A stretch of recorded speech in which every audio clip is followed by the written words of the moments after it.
আমি সকলোৱে সোশ্যাল মিডিয়াত দেখি আছো যে আজি ফেন্সি বজাৰৰ পুলিচ এজনে লৰা এজনক ৰাস্তাত মাৰিছে বেয়াকৈ পুলিচ নে গুণ্ডা পুলিচৰ ওচৰত ইমান পাৱাৰ আছে নেকি যে লৰা এজনে সিগনেল ভাঙা কাৰণে লৰাজনক ঘুষা মাৰিছে লৰাজনক বেয়া কথা কৈছে লৰাজনক মাৰি পেলাম বুলিও কৈছে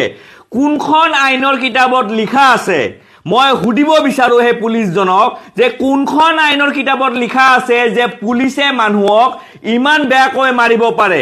এটো বস্তু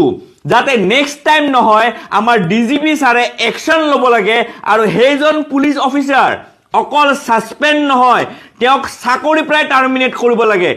কিছুমান পুলিচে ভাবে যে পুলিচৰ কাম অকল মানুহক মাৰা কিন্তু পুলিচৰ কাম মানুহক অকল মাৰা নহয় পুলিচৰ কাম হল মানুহক বুজোৱা যিবোৰ ক্ৰিমিনেলক ধৰিব লাগে হেবোৰ ক্ৰিমিনেল কিন্তু আৰামত ঘূৰি আছে কিন্তু হেজন লৰাক দুৰ্বল পাই পালে তেওঁ